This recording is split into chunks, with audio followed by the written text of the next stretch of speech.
100 वर्ष तक जिए और 100 वर्ष तक हमारी आँख आदि इंद्रियाएं कर्म करने में सामर्थ्य रहे। यह सूर्य इंद्रियों का हित करने वाला है। सूर्य प्रकाश से सब इंद्रियां उत्तम अवस्था में रहती हैं। इसी तरह पृथ्वी, जल, वनस्पति, प्राणी, वायु आदि भी सूर्य के कारण उत्तम अवस्था में रहते हैं। इसीलिए सूर्य को देवहित कहते हैं। मित्र और वरुण देव किसी से न दबने वाले और तेजस्वी हैं। ऐसे ही हमारे वीर भी किसी से न दबने वाले तथा तेजस्वी हों, वीर द्रोह न करने वाले हों, सत्य को बढ़ाने वाले हों और शत्रु का नाश करने वाले हों। मित्र और वरुण सत्य को बढ़ाने वाले और नेता हैं। उसी तरह संत मार्ग से चलते हुए वीर सत्य का पालन करें और लोगों को संत मार्ग से ले जाएं। मनुष्यों का पालन करने वाले अत्यंत बुद्धिमान होने चाहिए। बुद्धिहीनों से राष्ट्र का पालन अच्छी तरह नहीं हो सकता। मनुष्य परस्पर शुद्ध और पवित्र मन से युक्त होकर ही बातचीत करे। प्रभात काल में एक तरफ उषा धीरे धीरे अपना प्रकाश फैलाती होती है तो दूसरी तरफ पृथ्वी पर यज्ञ की अग्नि प्रदीप्त होकर जगमगाती होती है। ऊपर और नीचे दोनों तरफ प्रकाश होने पर अंधकार अपने आप भाग जाता है और तब सूर्य रूपी ध्वजा द्युलोक में फहराने लगती है। अश्विनो देव कभी भी असत्य का आश्रय नहीं लेते। उसी तरह उन्नति की इच्छा करने वाले असत्य का आश्रय कभी न लें। जो बोलने में कुशल हो वही अश्विनो देवों को बुलावे। बुलाए जाने पर ये देव उपासक को हर तरह का ऐश्वर्य प्रदान करते हैं। ये अश्वनी देव मधुरभाषी हैं। इसी तरह सभी मधुरभाषी बने। बुलाए जाने पर ये देव सबके पास जाते हैं। मनुष्य भी सबके घर प्रेम से जाए। दोनों देव शचीपति अर्थात शक्ति के स्वामी हैं। ये देव लोगों के रोगों को दूर करके उन्हें स्वस्थ बनाकर सामर्थ्य प्रदान करते हैं। ये लोगों को धन भी प्रदान करते हैं। पर प्रथम मनुष्य को चाहिए कि धन की इच्छा करने वाली बुद्धि को हिंसा रहित, सरल और धन प्राप्ति के योग्य बनाए। युद्ध में सबकी सुरक्षा हो, इसीलिए सभी सामर्थ्यशाली बने। हम जो भी विचार करें और कर्म करें उनमें हमारी सदा सुरक्षा हो। हम कोई भी ऐसा कुविचार या कुकर्म न करें कि जिससे हमारी सुरक्षा खतरे में न पड़े। हम सुप्रजाएं उत्पन्न करने में सामर्थ्य, शुभ संस्कारों से संपन्न तथा वीर संपन्न हो। हमें सदा पुत्र पौत्रों का सुख सदा मिलता रहे। हे देवों, हम तुमसे मित्रता प्राप्त करना चाहते हैं। इसीलिए जो कुछ भी हमारे पास खजाना है उसे हमने तुम्हारे सामने रख दिया है। तुम क्रोध रहित मन से हमारे पास आओ और हमारे द्वारा दिए गए अन्न भाग का सेवन करो। अश्वनी देव सबका भरण पोषण करते हैं। इनका रथ वेग से बहने वाले 7 नदियों के पार भी आसानी से चला जाता है। नदियों को तैर कर पार कर जाने वाले यंत्र इनके रथों में लगे हुए होते हैं और ये यंत्र अच्छी तरह लगे होने के कारण कभी खराब नहीं होते। गाय, घोड़े और धनों का दान करना चाहिए। अपने बांधवों के साथ मधुर भाषण करते जाना चाहिए। जो धन से युक्त होकर धन का दान करते हैं उन्हें छोड़कर दूसरी जगह नहीं जाना चाहिए। जहाँ पर्याप्त अन्न हो और जहाँ दाता हो वहीं जाना चाहिए। मनुष्य स्वयं रत्नों को धारण करे और दूसरों को भी दे।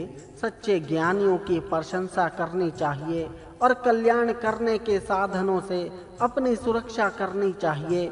अश्विनी देव श्वेत वर्ण वाले, अच्छे घोड़ों वाले और इनकी स्तुति करने वालों की प्रार्थनाओं को आदर पूर्वक सुनते हैं।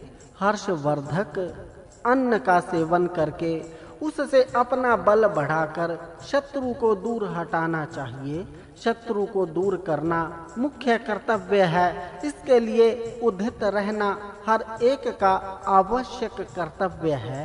सूर्य को भी शक्ति प्रदान करने वाले अश्वनी देवों का रथ मन के समान वेगवान और सैकड़ों तरह के संरक्षण के साधनों से युक्त है। वह रथ हमारे पास आवे। जब सोम कूटने के लिए पत्थर एक दूसरे पर रगड़े जाते हैं तब उनमें से शब्द प्रकट होता है। उस शब्द से आकर्षित होकर देव आते हैं। अत्रि ऋषि असुरों के कारावास में रहने के कारण बहुत कमजोर हो गए थे। उन्हें बलवान और पुष्ट बनाने के लिए अश्वनी देवों ने एक प्रकार का विलक्षण और पुष्टिकारक अन्न दिया, जिससे अत्रि ऋषि जी फिर से बलवान बने और कार्य करने में समर्थ हुए। वेदों को भी ऐसे पुष्टिकारक अन्नों का निर्माण करना चाहिए कि जिसे खाकर राष्ट्र की प्रजाएं पुष्ट और सामर्थ्य बने। च्यवन ऋषि बहुत वृद्ध हो गए थे। उनके पास अश्विनो देवता गए। उन्हें पौष्टिक अन्न देकर उन्हें फिर से तरुण बना दिया और उनकी मृत्यु से रक्षा की। राजपुत्र भुज्यु अपने साथियों के साथ शत्रु पर आक्रमण करने गए पर हार कर भागा। तब उसके साथी उसे छोड़ गए और समुद्र में आते हुए उस भुज का वाहन भी टूट गया। तब वह समुद्र में डूबने लगा। तब अश्वनी देवों ने उसे समुद्र में से उठाकर उसके घर पहुंचाया और इस प्रकार उसकी रक्षा की। इन अश्वनी कुमारों ने शरण होने वाले वक्र को भी शक्ति देकर सामर्थ्य बनाया। उन्होंने आयु का हित करने के लिए उसकी प्रार्थना सुनी। सभी तरह की शक्तियों से पूर्ण इन दोनों ने वैद्य गाय को भी दुधारू बना दिया। शिल्पी जन भी उषः काल से पूर्व उठें और अपने इष्ट देव की उपासना करें। गाय आदि पशु अपने दूध से उनका पोषण करें तथा सभी देवगण भी शिल्पियों की रक्षा करें।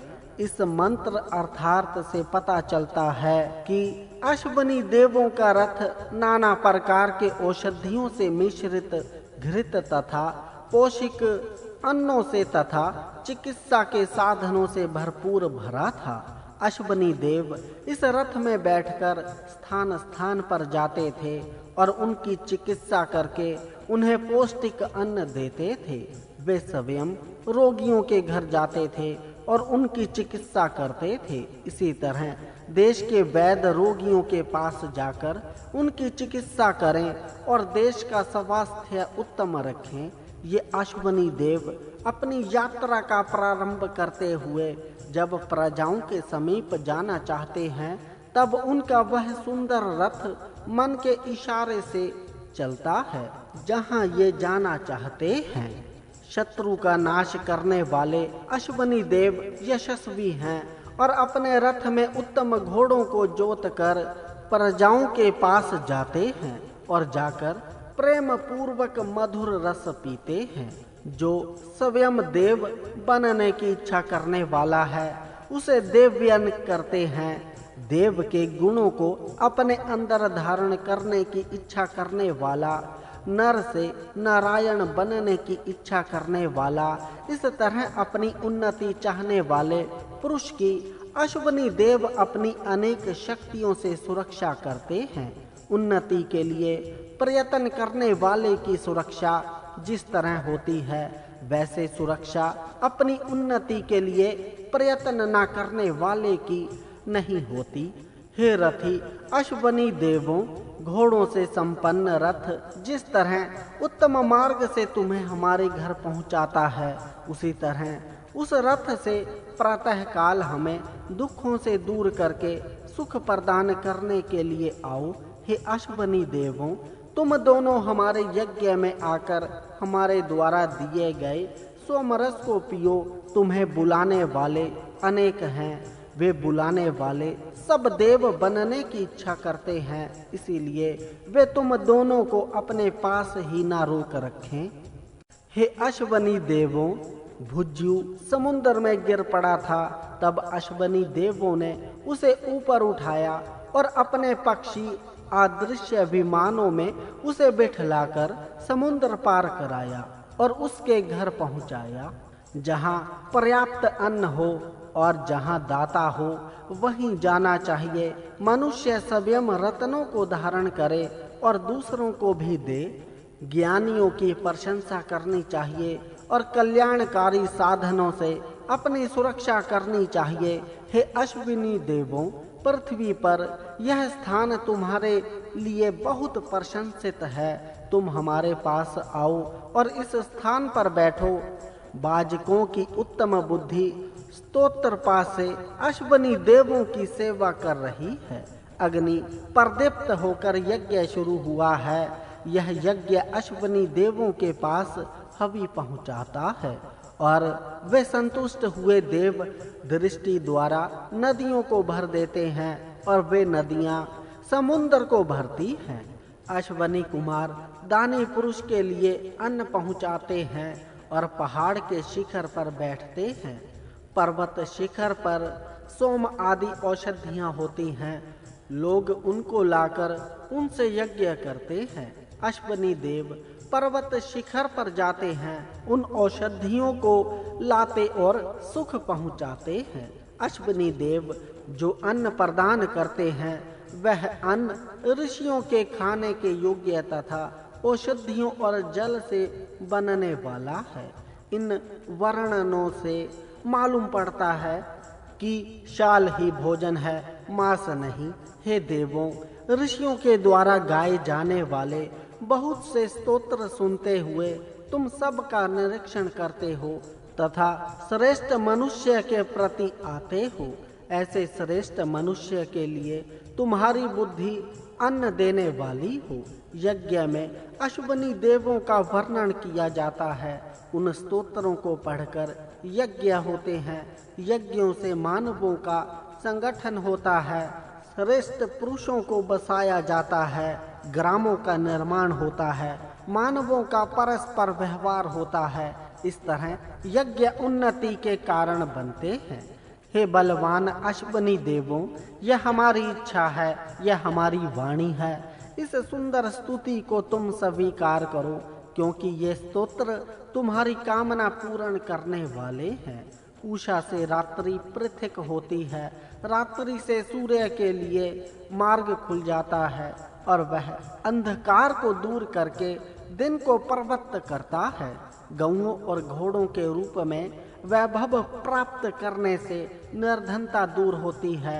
हम धनी होकर अपने शत्रुओं को दूर करें और निर्भय होकर उन्नत होते रहें। अश्विनी देव अपने रथ पर उत्तम अश्व और धन को रखकर हमारे पास आएं और हमारे अन्न के अकाल को दूर करें और हमसे सब रोगों को दूर करके हमारा संरक्षण करें।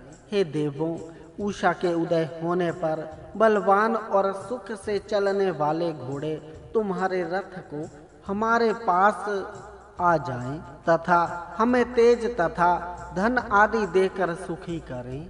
अश्विनी देव मनुष्य के रक्षक हैं और सत्य के पालक हैं। उनके रथ पर धन रहता है। सवेरे सवेरे उनका रथ सर्वत्र घूमता है। उनका वह रथ हमारे पास आए और हमारी रक्षा करे। अश्विनी कुमारों ने वृद्ध च्यवन ऋषि को तरुण बना दिया। पेदु को उत्तम घोड़ा दिया। अत्रि ऋषि जी को अंधकार पूर्ण तथा कष्टदायक कारावास से मुक्त किया। जाहूश को उसके राज्य पर फिर बैठलाया। हे बलवान अश्विनी देवों, यह हमारी इच्छा है, यह हमारी वाणी है। इस सुंदर स्तुति को तुम स्वीकार करो, क्योंकि वे स्तोत्र तुम्हारी कामना पूर्ण करने वाले हैं। अश्विनी देव सत्य पक्ष का रक्षण करते हैं। उनके पास बहुत गाय और घोड़े हैं। वे तेजस्वी रथ से जाते हैं। उनका शरीर सुंदर है और उत्तम धन उनके पास है। वे हमारी रक्षा करें। हे अश्विनी देवों, तुम देवों के साथ रहकर भी हमारे पास आओ। हमारी तुम्हारी मैत्री अंतकाल से चली आ रही है। साथ ही हम तुमसे परस्पर बंधु भाव भी है, उसे तुम जानते हो। अश्वनी देवों के स्तोत्र हर्ष काल में गाए जाते हैं, जिससे बंधु बांधव जागृत होते हैं और पश्चात यज्ञ का प्रारंभ होता है। हे अश्वनी देवों, यदि उषाएं अंधेरे को दूर कर दें तो स्तुति करने वाले आपकी स्तुति करें। प्रातः उदय होने वाला सविता ज्यों-ज्यों आकाश में ऊपर चढ़ता जाता है, त्यों-त्यों उसका प्रकाश भी तीक्ष्ण होता जाता है तथा उसके साथ ही समिधा आदि से हवन की शुरुआत हो जाती है। हे देवों, तुम दोनों नीचे से, ऊपर से, पीछे से, आगे से अर्थात हर तरह से हमारे पास आओ तथा अपने कल्याणकारी साधनों से हमारी सदा रक्षा किया करो। हम देव तत्व प्राप्त करने की इच्छा करते हैं। रात्रि के बीत जाने से हम अंधेरे को पार कर गए हैं और प्रकाश के उदय होने पर हमारी वाणी अश्वनी कुमारों की स्तुति में संलग्न है। मानवों का हित करता याजक यज्ञ में प्रवृत्त हुआ है। अश्वनी देवों को रस दिया गया है और हविष्य लेकर स्तोता लोग स्तोत्र पाठ पूर्वक यज्ञ करते हैं। हे बलवान अश्वनी देवों, इस स्तुति का तुम सेवन करो। तुम्हारी ओर से भेजा गया स्तोता शीघ्रगामी दूत की तरह तुम्हें अपने स्तोत्र पाठों से जगा चुका है। उत्तम मार्ग पर चलने वाले हम यज्ञ को संपन्न करते हैं। सुदृढ़ हाथों से युक्त राक्षसों का वध करके धन को लाने वाले अश्वनी देव हमारी प्रजा की ओर आते हैं। हे देवों, हम तुम्हें आनंद देने वाले सोमरस प्रदान करते हैं, इसीलिए तुम हमें कष्ट मत दो तथा हितकारक साधनों से संपन्न होकर ही हमारे पास आओ। हे देवों, तुम दोनों नीचे से, ऊपर से, पीछे से, आगे से अर्थात हर तरफ से हमारे पास आओ तथा अपने कल्याणकारी साधनों से हमारी सदा रक्षा किया करो। अश्वनी कुमार शक्ति रूप धन से युक्त होने के कारण तेजस्वी हैं। तेजो युक्त लोकों में रहने की इच्छा करने वाले भक्त इन देवों को बुलाते हैं। मैं भी अपनी सुरक्षा के लिए इन देवों को बुलाता हूँ। मनुष्य शक्ति से संपन्न बने, क्योंकि शक्ति ही धन है। उत्तम मार्ग से ले जाने वाले अश्वनी कुमार बलवर्धक भोजन देते हैं तथा मनुष्यों को सत्य भाषण की तरफ प्रेरित करते हैं। इसी प्रकार नेता अपने अनुयायियों को विविध प्रकार का पौष्टिक अन्न दे, उनका बल बढ़ावे तथा उन्हें संत मार्ग की ओर प्रेरित करे। हे बलवान अश्वनी देव, हमारे पास अलंकृत होकर आओ तथा मधुर रस का पान करो। हमें किसी तरह का कष्ट मत दो। हमने जो दूध का दोहन किया है उसे पियो। घर में जब अतिथि आवे तब उसे मधुर रस प्रदान करके उसका सत्कार किया जाए। उसे किसी तरह का कष्ट ना हो, इस बात की सावधानी रखी जाए और गऊ का दोहन करके उसे ताजा दूध दिया जाए। शक्तिशाली घोड़े इन अश्वनी देवों को दाता के घर तक पहुंचाते हैं। अतः हे अश्विनो देवो, तुम शीघ्रगामी घोड़ों से हमारी तरफ आओ। पर्यटन करने वाले ज्ञानी अन्न तथा भोग प्राप्त करते ही हैं। मनुष्य ज्ञान प्राप्त करे, पर्यटन करे, धन अन्न आदि प्राप्त करे, धनवान होने पर घर बनावे और स्थायी यश प्राप्त करे। लोगों का या प्रजा का पालन करने वाले क्रूर ना हो। जो क्रूर ना हो उन्हें ही प्रजा पालन के कार्य में नियुक्त करना चाहिए। क्रूरता रहित अधिकारी ही प्रगति करते हैं, वे ही उन्नति प्राप्त करते हैं। क्रूरता से रहित संरक्षक वीर ही अपनी शक्ति से बढ़ते हैं। उनकी उन्नति में कोई रुकावट उत्पन्न नहीं कर सकता। ऐसे ही लोग अपने बल से उत्तम निवास स्थान प्राप्त करके उसमें आनंद से निवास करते हैं। उषा अंतरिक्ष में प्रकट होकर विशेष रीति से प्रकाशित होने लगती है। वह शत्रुओं और अप्रिय अंधकारों को दूर करती है और मार्गों को प्रकाशित करती है। दिव्य भावों के मनुष्य अपनी महिमा को प्रकट करते हैं। उषा दिव्य स्त्री है, दिव्य गुणों के साथ प्रकट हुई है। वह सहज स्वभाव से अपनी महिमा को प्रकट करती है। स्त्रियां भी उषा की तरह दिव्य गुण वाली हों। वे स्त्रियां अपने प्रभाव से दुष्टों को दूर करें, अज्ञान अंधकार को दूर करके प्रकाश का मार्ग दिखाएं। उषा मनुष्य का हित करने वाली है। वह लोगों को सुख प्राप्त करने के लिए जागृत करती है। विशेष सौभाग्य प्राप्त करने के लिए लोगों को प्रयत्नशील बनाती है तथा यश प्रदान करने वाले धन को प्रदान करती है। स्त्रियां मनुष्य का हित करने वाली हों तथा ऐसे सुपुत्र का निर्माण करें कि जो यशस्वी, धनवान और अन्न कमाने वाला हो। उषा के अंतरिक्ष में प्रकट होते ही उसकी रंग बिरंगे सुंदर किरणें सर्वत्र फैलने लगती हैं तथा सर्वत्र दिव्य कर्मों का आरंभ हो जाता है। इसी तरह स्त्रियां सुंदर हों, दर्शनीय हों, रंग बिरंगे सुंदर सुंदर कपड़े धारण करें तथा उषा के समान आकर्षक तथा रमणीय बने। स्त्रियां दिव्य व्रतों का पालन करें, उत्तम व्रतों का आचरण करें। इस प्रकार सब लोगों के हृदयों में अपनी श्रेष्ठता का प्रभाव भर दें। यह उषा स्वयं दूर रहकर सभी जनों को उनके कार्य में प्रवृत्त करती है। वह उदय होकर तत्काल सबके पास पहुंचती है और उन्हें सत्य कर्म की प्रेरणा देती है। सबके कर्मों का निरीक्षण करती है। उषा दिव्य लोक की पुत्री है और त्रिभुवन का पालन करने वाली है। इसी तरह गृहिणियां स्वयं उत्तम कर्म करती हुई अन्यों को भी उत्तम कर्म करने की प्रेरणा दे। उषा सूर्य की स्त्री है। वह अनेक प्रकार के अन्न तथा धन अपने पास रखती है। धनों और वैभवों का ईशन करती है। स्वामिनी होकर उन सब ऐश्वर्यों पर शासन करती है।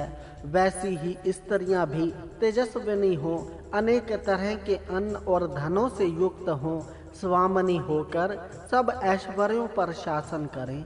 ऐसी स्त्री की प्रशंसा सब ऋषि करते हैं। जो भी स्त्री अपने संपूर्ण ऐश्वर्य का योग्य रीति से प्रशासन करती है, उसकी प्रशंसा ऋषि करते हैं। सूर्य किरण रूपी घोड़े रथ को चलाते हैं और उस रथ में बैठकर उषा भ्रमण करने के लिए प्राप्ति है। वह बुर्के में नहीं रहती अपितु सर्वत्र भ्रमण करती है। स्त्रियां भी राष्ट्र में सर्वत्र भ्रमण करें। राष्ट्र में ऐसा प्रबंध हो कि जिससे स्त्रियां निर्भय होकर राष्ट्र में सर्वत्र संचार करें। उत्तम गुणों वाली स्त्री रानी बनकर राष्ट्र का शासन भी कर सकती है। उषा देवी अन्य देवों के साथ रहकर सुदृढ़ शत्रुओं का नाश करती है। सत्य का पालन करने वाली उषा सत्य का पालन करने वाले वीरों के साथ रहकर सुदृढ़ बने। यह गौओं को घास आदि देती है, इसलिए गौएं उषा को चाहती हैं। घर की स्वामिनी सवेरे उठे, गौओं को घास पानी देवे, गौओं का प्रेम संपादन करे और गौओं का दूध निकाले।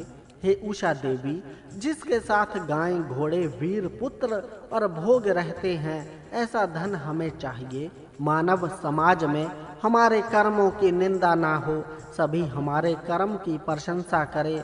मानवता की दृष्टि से हमारे कर्म श्रेष्ठ से श्रेष्ठ हों, हमारे कर्मों से मानवों की उन्नति हो। विश्व का नेता, सबको चलाने वाला प्रेरक, सर्वजन हितकारी, अमर तेज का आश्रय करता है। जो नेता है वह सबका प्रेरक, सबको शुभ कर्म करने की प्रेरणा देने वाला, प्रकाशमान, कर्तव्य दक्ष तथा सबका हित करने वाला होकर अमर तेज को धारण करे। सूर्य का प्रकाश मरण को दूर करने वाला है।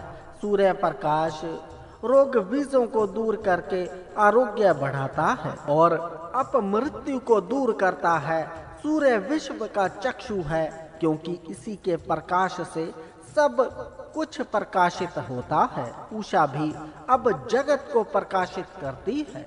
उषा के प्रकट होने से दिव्य मार्ग हिंसा से रहित हुए हैं। उषा के आने के पूर्व चारों ओर अंधेरा था, पर उषा का प्रकाश फैलते ही अंधेरा नष्ट हो गया और सारे मार्ग प्रकाशित हो गए। ऐसे प्रकाशित मार्गों से देव जन आते हैं, इसलिए ऐसे मार्ग धनों से भरपूर होते हैं। उषा देवी और स्त्री के समान अपने पति सूर्य की सेवा करती है। सन्यासिनी स्त्री जिस तरह अपने पति से विमुख ही रहती है, उसी तरह यह उषा कभी अपने पति सूर्य की सेवा से विमुख नहीं होती।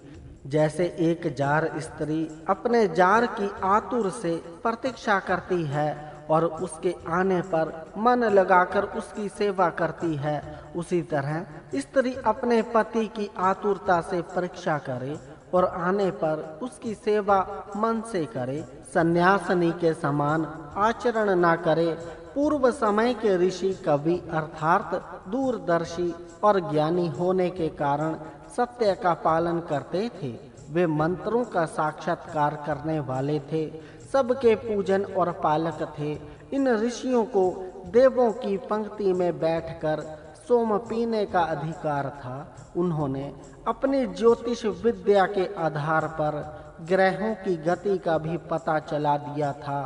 एक महाकार्य करने के लिए पारस्परिक द्वेष को हटाकर आपस में संगठन करना चाहिए तथा एक अनुशासन में रहना चाहिए। सबके एक विचार और मत हो, आपस में द्वेष बढ़े, ऐसा यत्न कभी नहीं करना चाहिए। देवों के अनुशासन को कभी नहीं तोड़ना चाहिए। किसी की हिंसा नहीं करनी चाहिए तथा धनों को प्राप्त करना चाहिए। प्रातः काल उठकर स्तोत्रों से स्तुति करनी चाहिए। जो एकत्र निवास करते हैं वे इकट्ठे होकर स्तोत्र पाठ करें। उषा गौओं को चलाने वाली और अन्न का पालन करने वाली है। हे उत्तम कुल में उत्पन्न हुई स्त्री, तू सबसे प्रथम ईश्वर की स्तुति कर। उषः काल इतना रमणीय होता है कि उसे देखकर कवियों को काव्य गान का स्फुरण होता है। यह उषा अंधकार को दूर करती है, प्रकाश देती है, इसलिए उषा प्रशंसा के योग्य है। उषा अपने पति सूर्य के पहले ही उठकर अंधकार दूर करने का अपना कार्य करने लगती है तथा रंग बिरंगे वर्णों से सजती है। उसी तरह तरुणी स्त्री अपने पति से पहले उठे और अपने घर की सफाई करके स्वयं भी रंग बिरंगे परिधान पहनकर पति के सामने सज धज कर रहे। तब घर के सभी सदस्य मिलकर अग्नि प्रदीप्त करें अर्थात यज्ञ करें और अंधकार को दूर करने वाली ज्योति को प्रकाशित करें। उषा के समान तरुणी स्त्री सर्वप्रथम उठे, तेजस्वी और चमकीले वस्त्र पहनकर कार्य करने के लिए आगे बढ़े। स्त्री उषा के समान सोने की तरह ही तेजस्वी वर्ण वाली सुंदर और दर्शनीय बने। स्त्रियां विशेषकर तरुणियां सजकर अपनी सुंदरता बढ़ावे। घर के पशु पक्षियों का सगोपान उसी तरह करे कि जिस तरह माताएं अपने बच्चों का संगोपान करती हैं। दिन में घर के जो कार्य करने हों उनका नेतृत्व करें। भाग्यवती उषा देवों में प्रकाश फैलाती है, सुंदर श्रेष्ठ अश्वों को चलाती है, किरणों से प्रकट होकर सुंदर दिखती है तथा अनेक प्रकार के श्रेष्ठ धनों से युक्त होकर विश्व के सम्मुख आती है। इसी तरह सौभाग्यवती स्त्री अपने घर में प्रकाश करे, स्वयं तेजस्वी नहीं होकर रहे। तरुणियां अश्व विद्या में भी प्रवीण हो, सुशोभित होकर ही बाहर निकले। वे कभी भी मलिन वस्त्रों वाली तथा आभूषणों से रहित न हो। यह उषा धन को देने वाली तथा शत्रु को दूर करने वाली है। अपने भक्तों के लिए यह विस्तृत भूमि को निर्भय बनाती है। धन को प्राप्त करना, शत्रु को दूर करना, परदेशों को निर्मय करना, द्वेष करने वालों को दूर भगाना, धन से घर भर देना तथा भक्तों को धन देना, ये मनुष्य के कर्तव्य हैं। हे उषा देवी, हमारा हित करने के लिए अपनी श्रेष्ठ किरणों के साथ प्रकाशित हो, हमारी आयु को बढ़ाओ तथा सबको पशु आदि से युक्त धन दो। तेज से उत्पन्न होकर उत्तम रीति से प्रकाशने वाली उषे, तू हमें प्रदान करने के लिए तेजस्वी धन धारण कर तथा हमारी सदा कल्याणकारी साधनों से रक्षा कर। उषा के आने से पूर्व ही उषा के आगमन की सूचक उसकी किरणें दिखने लग जाती हैं और द्युलोक में प्रकाशित होने लगती हैं। उस समय यह उषा तेजस्वी रथ में बैठकर मनुष्यों के पास जाती है। उषा जिस समय सब अंधकारों को और प्रकाशों को अपने तेज से दूर करती हुई आती है, उस समय अग्नि प्रदीप्त होकर बढ़ने लगती है और ज्ञानी जनों के स्तुतियों के साथ यज्ञ रूप कर्म भी प्रारंभ होते हैं। स्वयं प्रकाशित होती हुई तथा दूसरों को तेजस्वी बनाती हुई उषाएं प्रतिदिन प्रकाशित होती हैं।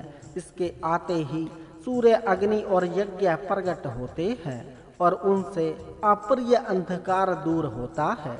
द्युलोक में उत्पन्न होने के कारण यह उषा द्युलोक की दुहिता है। इसके प्रकाशित होने पर सब जन उषा को देखते हैं। उषा के पास उत्तम अन्नों का भंडार होता है। हे उषे, हमारे धनी और बुद्धिमान पुरुष तथा हम भी तेरा वर्णन करते हैं। तू प्रकाशित होकर जगत को नेह युक्त कर तथा हमारी रक्षा कर। लोगों का हित करती हुई तथा सबको जागृत करती हुई उषा उदय होती है। लोगों के लिए हितकर कर्म ही करने चाहिए। सभी मानवों को ज्ञान देना चाहिए, प्रकाश का आश्रय करना चाहिए।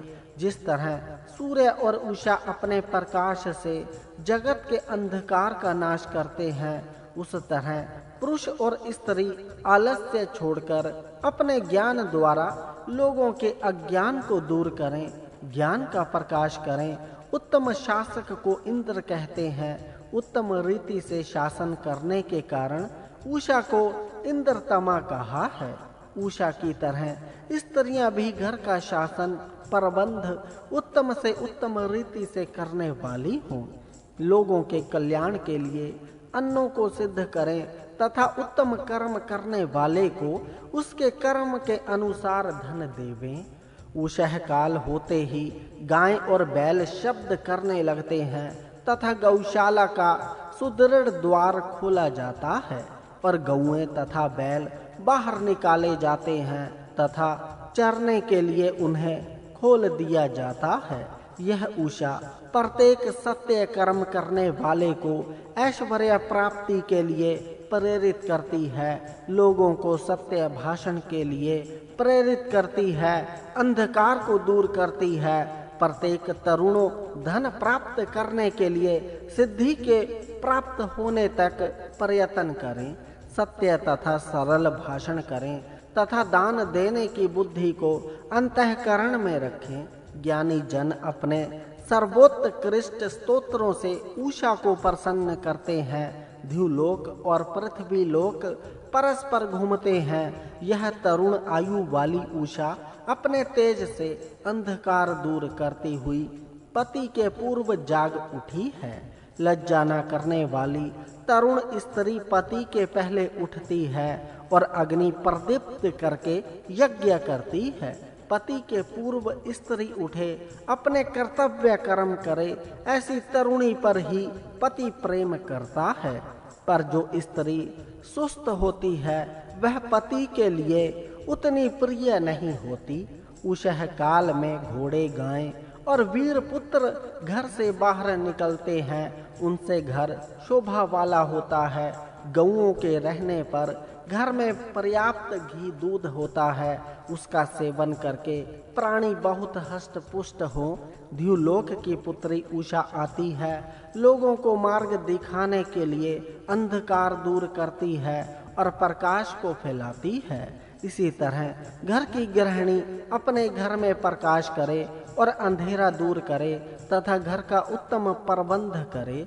सूर्य जब पृथ्वी के नीचे जाता है तब वह अपनी किरणों को ऊपर फेंकता है, जिससे चंद्र आदि प्रकाशित होते हैं। यहाँ नक्षत्र का अर्थ चंद्र, बुध, शुक्र आदि ग्रह है, क्योंकि नक्षत्र का स्वयं प्रकाश है और वहां तक हमारे सूर्य जी का प्रकाश पहुंच नहीं सकता।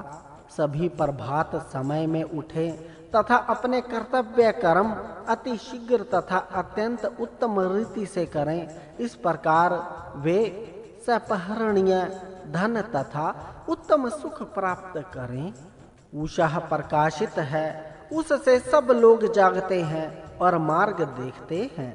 यह उषा रत्नों वाली माता जैसी है, उसके हम पुत्र जैसे हों और वह हमारी माता जैसी हो। जिस तरह एक माता अपने पुत्रों को प्रेम से अन्न और धन देती है, उसी तरह उषा हमें अन्न, धन और सुख देवे। हे उषे, जो अत्यंत यशस्वी और विलक्षण धन है वह हमें प्रदान कर तथा तेरे पास जो मनुष्यों के लिए योग्य भोजन है वह भोजन हमें दे। उस भोजन का हम उपभोग करें। हम ज्ञानी हैं, अतः तू हमें अमर धन, यश तथा पशु प्रदान कर। यह उषा धनवानों को यज्ञ करने की प्रेरणा देने वाली तथा सत्य भाषण की प्रेरणा देने वाली होकर शत्रुओं का नाश करती है। प्रजाएं हिंसा और कुटिलता रहित कर्म करें। इसीलिए हे इंद्र और वरुण, तुम उन्हें बड़ा सुख, बड़ा संरक्षण और बड़ा घर दो। इन स्थानों में प्रजाएं सुख से रहकर प्रशंसित कर्म करें। जो युद्धों में अजय है, ऐसे शत्रुओं को भी ये प्रजाएं हराएं। इंद्र और वरुण दोनों बड़े देव हैं। इनमें तरुण सम्राट है और इंद्र सवराट है। सम्राट वह होता है जो अनेक राज्यों पर अपना शासन चलाता है, और सवराट वह है कि जो केवल अपने ही सामर्थ्य से अपने सब कर्म निभाता है। इस प्रकार इंद्र और वरुण ये दोनों बड़े शासक हैं। ऐसे शासकों को सभी ज्ञानी सहायता पहुंचाते हैं। राष्ट्र में ऐसी व्यवस्था हो कि जिससे सब राष्ट्र सुरक्षित हों और सब व्यवहार करने वाले विबुद्ध उसका बल बढ़ाते हों। इंद्र और तरुण ने जलों के द्वार खोल दिए, उनसे जलों के प्रवाह बहने लगे। सूर्य आकाश में प्रकाशने लगा और यज्ञ कर्म शुरू हुए। अंधकार दूर हो गया। हे इंद्र और वरुण, अग्नि के समान तेजस्वी वीर भी जब शत्रुओं से घिर जाते हैं तब वे तुम्हें बुलाते हैं। घुटने टेक कर आत्मिक क्षेम की प्राप्ति के लिए ज्ञानी जन तुम्हें पुकारते हैं। यह ब्राह्मणों की पुकार है। युद्धों में लड़ने के लिए आई हुई शत्रु सेनाओं के साथ लड़ने के समय क्षत्रिय तुम्हें बुलाते हैं। यह क्षत्रियों की पुकार है। कारीगर भी दोनों प्रकार के धनों के स्वामी तुम दोनों को बुलाते हैं। यह वैश्यों और शूद्रों की पुकार है। इस तरह चारों वर्णों के लोग इंद्र और वरुण को बुलाते हैं। हे इंद्र और वरुण, इस भुवन में जो नाना प्रकार के पदार्थ हैं उनको तुम दोनों अपनी शक्ति से ही निर्माण करते हो। सबका हित करने के लिए मित्र वरुण की सहायता करता है। मित्र और वरुण सबका क्षेम करते हैं। शूरवीर इंद्र भी अपने सैनिकों के साथ सबकी सुरक्षा करता है। इंद्र और वरुण में से वरुण हिंसक शत्रुओं को मारता है, तो दूसरा इंद्र अरूप साधनों से ही महान शत्रुओं को मारता है।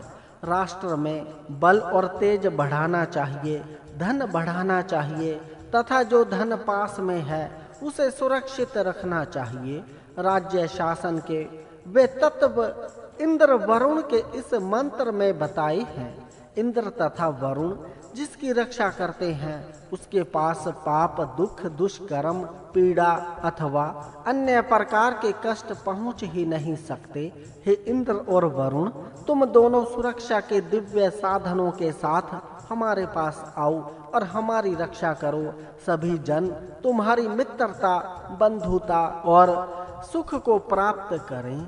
हे शत्रुओं को अपने बल से खींचने वाले इंद्र वरुणों, हर युद्ध में तुम अग्रभाग में रहकर हमारी रक्षा करो। तुम्हें धनी, निर्मल, ज्ञानी, अज्ञानी ऐसे दोनों तरह के लोग बुलाते हैं। अपने बाल बच्चों की रक्षा करने के लिए भी तुम्हें ही बुलाते हैं। इंद्र आदि देवों की कृपा से हमें बड़ा तेजस्वी और अति विस्तृत घर प्राप्त हो। वह घर हमारे लिए सुखदायी हो। सत्य मार्ग का सर्वधन करने वाली आदिति देवी का तेज सदा हमारे घर में रहे तथा हम भी सदा सविता देव की स्तुति करते रहें। हे मित्रा वरुण, जो तुम्हारी ओर बंधु भाव से देखने वाले हो, गौओं की प्राप्ति करने की इच्छा करते हो तथा परशु आदि शस्त्रों को धारण करते हो, उन्हें तुम उन्नति की ओर ले चलो।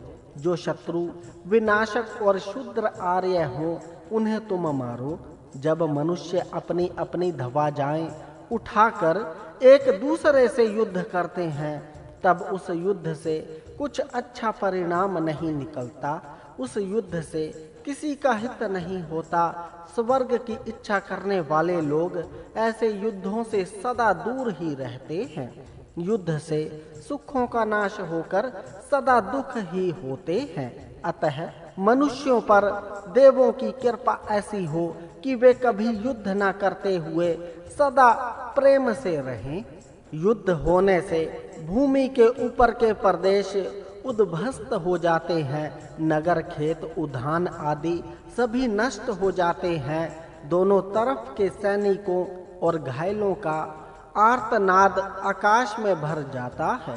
पर यदि मानवता के शत्रु युद्ध के लिए सामने आकर खड़े हो ही जाएं, तो फिर संरक्षण की शक्ति से युक्त होकर शत्रु से लड़ें। जो देश की प्रजाओं में फूट डालने का प्रयत्न करता हो, ऐसे शत्रु को मार देना चाहिए तथा सज्जनों की रक्षा करनी चाहिए।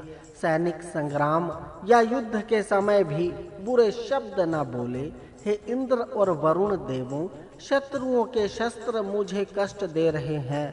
हिंसक मनुष्य भी मुझे बहुत कष्ट दे रहे हैं।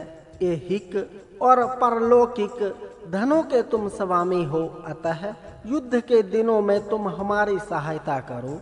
जो मनुष्य ऐहिक और परलौकिक धन को प्राप्त करने की इच्छा करते हैं, वे युद्धों के समय वीर देवों को बुलाते हैं। जो राजा सज्जन होता है, उन्नति करने की इच्छा करने वाले लोग उस सज्जन राजा की रक्षा करते हैं।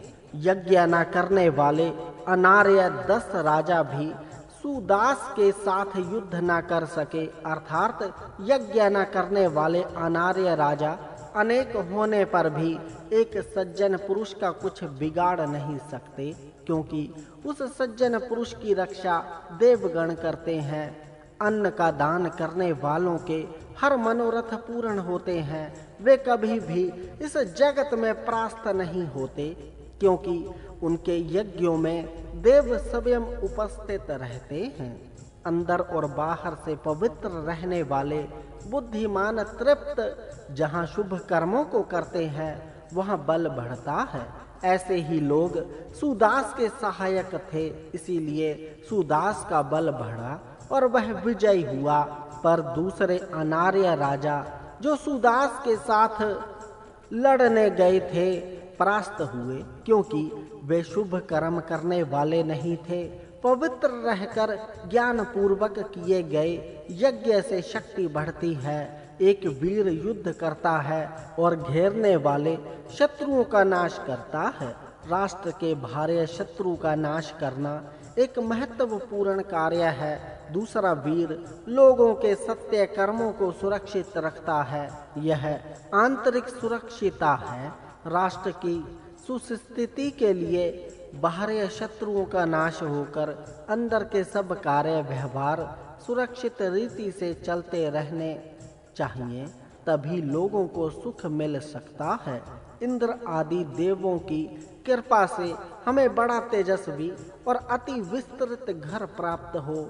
वह घर हमारे लिए सुखदायी हो। सत्य मार्ग का सर्वधन करने वाली आदिति देवी का तेज सदा हमारे घर में रहे तथा हम भी सदा सविता देवी की स्तुति करते रहें। हे तेजस्वी इंद्र और वरुण, हिंसा रहित इस यज्ञ में तुम्हें हवनों और नमनों द्वारा इधर बुलाता हूँ। अनेक रूपों वाली घी की स्तुवा से तुम्हें आहुतियां प्रदान करता हूँ।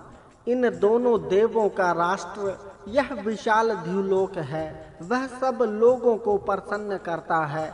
इसी तरह पृथ्वी का राजा अपनी प्रजा को प्रसन्न करे, प्रजा की उन्नति और अभ्युदय करे। ये दोनों देव पापियों को बंधनों से बांधते हैं। तथैव राजा भी अपने राज्य के डाकू चोर आदियों को बंधन में डाले। हम कभी ऐसा आचरण न करें कि वरुण हम पर क्रोधित हो। वरुण हमारे लिए विस्तृत कार्य क्षेत्र का निर्माण करे। युद्धों, सभाओं और यज्ञ स्थानों में हम जिस यज्ञ को करना चाहते हैं वह यज्ञ उत्तम से उत्तम और निर्दोष बने। मनुष्य सत्य कर्म करे और स्वयं निर्दोष बने। विद्वान जो स्तोत्र करे वे प्रशंसा के योग्य हों तथा जो धन देवगण हमें देना चाहते हैं वह हमें शीघ्र ही प्राप्त हो। इस प्रकार हमारी प्रगति तथा उन्नति होती रहे। सब लोग जिसे स्वीकार करते हैं, सब जिसको प्राप्त करने की इच्छा करते हैं, मानवों के निवास करने में जो सहायक होता है, जिसके साथ अनेक प्रकार का अन्न रहता है तथा जो अनेकों द्वारा प्रशंसित होता है, ऐसा धन हमें मिले। आदित्य देव असत्य आचरण करने वालों का नाश करता है। देवताओं की स्तुति पुत्र पौत्रों का संरक्षण करती है। देवों का वर्णन सुनकर आचरण करने के लिए मन में स्फूर्ति उत्पन्न होती है। फिर आचरण करने से मनुष्य की सुरक्षा होती है। पश्चात वह आदमी उत्तम रत्न धारण करके, उत्तम वस्त्रों और अलंकारों को धारण करके जहाँ यज्ञ होता है वहाँ जाता है। देवों के भाव असुर भाव से रहित होते हैं, उससे मैं स्वयं को पवित्र करता हूँ। उषा के समान बुद्धि तेजो युक्त हो तथा युद्धों में जब हम पर शत्रुओं का आक्रमण हो तब सब वीरों की उत्तम रक्षा हो। जहाँ विजय की इच्छा करने वाले वीर स्पर्धा करते हैं वह संग्राम है। इन संग्रामों में तीक्ष्ण शस्त्र ध्वजों पर गिरते हैं। ध्वजों को देखकर शत्रु के शस्त्र एक दूसरे पर फेंकते हैं। वीरों को चाहिए कि ऐसे शत्रुओं का वे वध करें। वीरों के द्वारा छोड़े गए घातक शस्त्रों से सब शत्रु चारों ओर भ्रांत होकर भागें।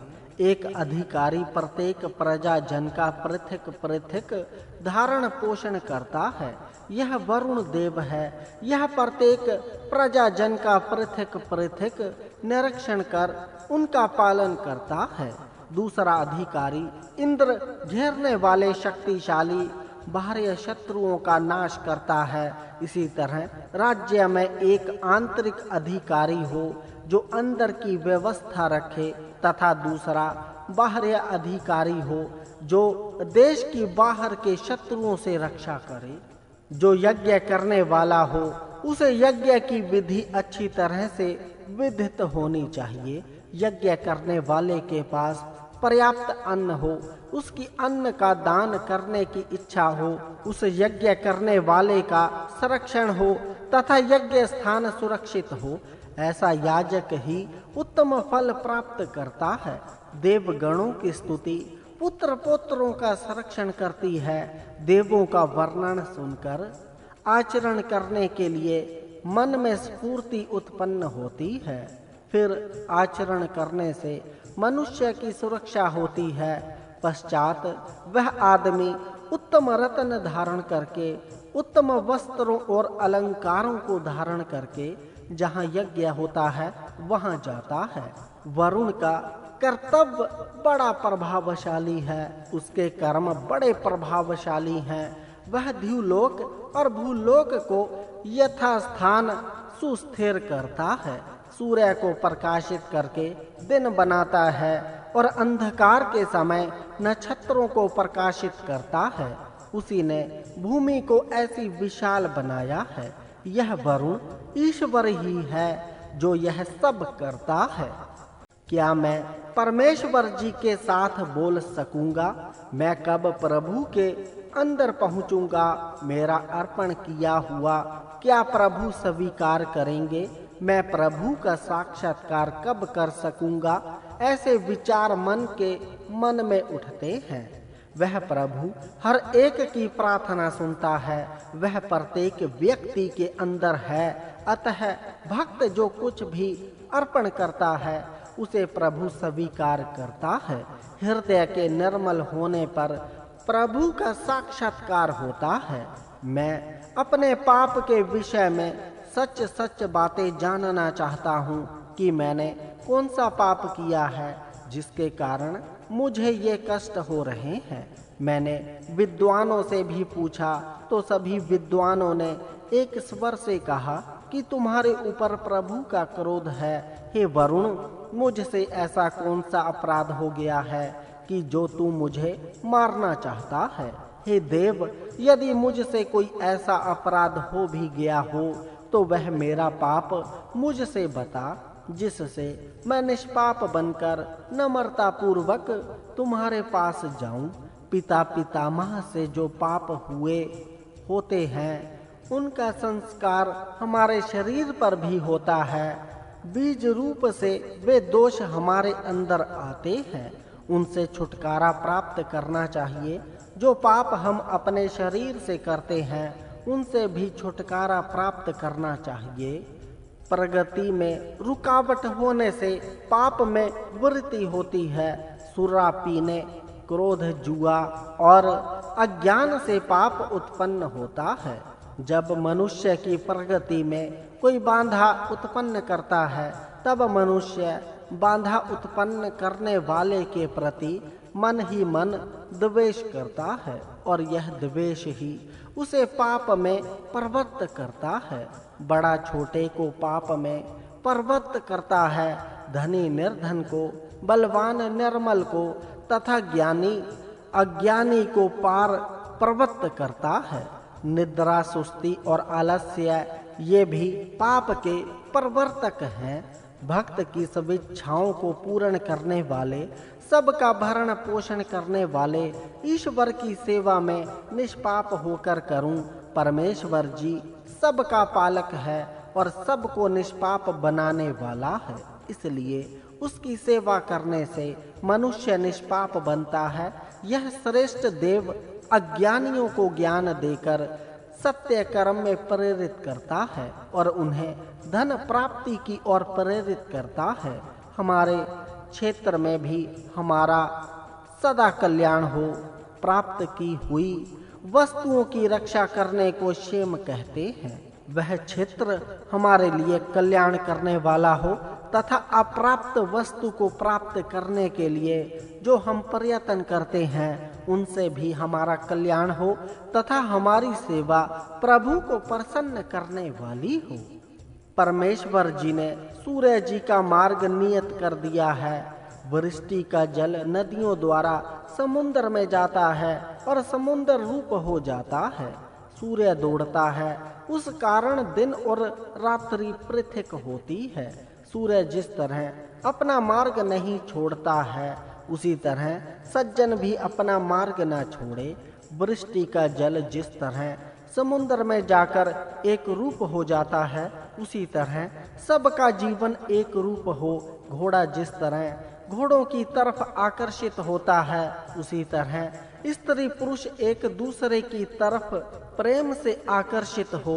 जिस तरह दिन रात परस्पर संगत है, उसी तरह स्त्री पुरुष परस्पर संगत रहें। वह वायु सब विश्व का प्राण है। यह चारों ओर धूलि को उड़ाता है अथवा अंतरिक्ष से वृष्टि के जल को लाता है। सबका पोषण करने वाला प्रभु सब प्रकार के अन्न से युक्त है, इसलिए उसके सब स्थान मानवों को प्रिय होते हैं। आत्मा सबका प्रेरक है, वह सब शरीर को चलाता है। उसी तरह सब विश्व को वह वायु रूपी प्राण चलाता है। वरुण के गुप्तचर सर्वत्र गमन करते हैं और सबका निरीक्षण करते हैं।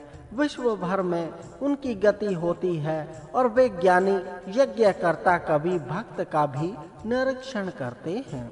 कोई भी उनके निरीक्षण से नहीं छूटता। जो अच्छा काम करते हैं वे पुण्य के भागी होते हैं और जो बुरा कर्म करते हैं वे पाप के भागी होते हैं। पृथ्वी वाणी तथा गौओं के 21 नाम हैं। उस ज्ञानी बुद्धिमान वरुण ने अपने भक्त को पद के गुप्त रहस्य बताए। ईश्वर जी ने ज्ञानियों के हृदय में मंत्रों के गुप्त पदों के रहस्यों को स्पष्ट किया। वरुण ने भूमि के पास का मध्य का तथा इनके बीच का ऐसे आकाश के 3 विभाग किए। उसी तरह समुद्र तीर पर की भूमि, पर्वत शिखरों की भूमि तथा उन दोनों के बीच की भूमि, इस प्रकार 3 तरह की भूमियों का निर्माण किया। 6 ऋतुओं का भी निर्माण वरुण ने किया। इन सब का राजा परमेश्वर है। उसी ने सबका कल्याण करने के लिए आकाश में सूर्य को स्थापित किया। परमेश्वर जी ने जिस तरह आकाश को ऊपर ही स्थापित किया, उसी तरह समुद्र को उसके योग्य स्थापित किया। वह प्रभु निष्कलंक है, बलवान है, प्रशंसनीय है, अंतरिक्ष का निर्माता है। इसका सामर्थ्य उपासक को दुख से पार कराने वाला है और वह सब जगत का राजा है। परमेश्वर दयालु है, अतः वह पाप करने वाले को भी सुख देता है। हम निष्पाप बनकर परमेश्वर जी के पास रहें, परमेश्वर जी के नियमों का हम पालन करें और हम सुखी रहें। प्रभु की भक्ति उपासक के हृदय को शुद्ध करने वाली और बुद्धि को प्रेम युक्त बनाने वाली होती है। जो ईश्वर सूर्य को हमारे सामने उपस्थित करता है वह बड़ा ही सामर्थ्यशाली है, इसीलिए वह स्तुति के योग्य है। यज्ञ स्थान में अग्नि प्रदीप्त किया जाता है, सोम का रस निकाला जाता है, वरुण देव को वह दिया जाता है, तब उसका रूप अधिक सुंदर दिखता है। भक्त और वरुण एक ही नौका पर चढ़ते हैं।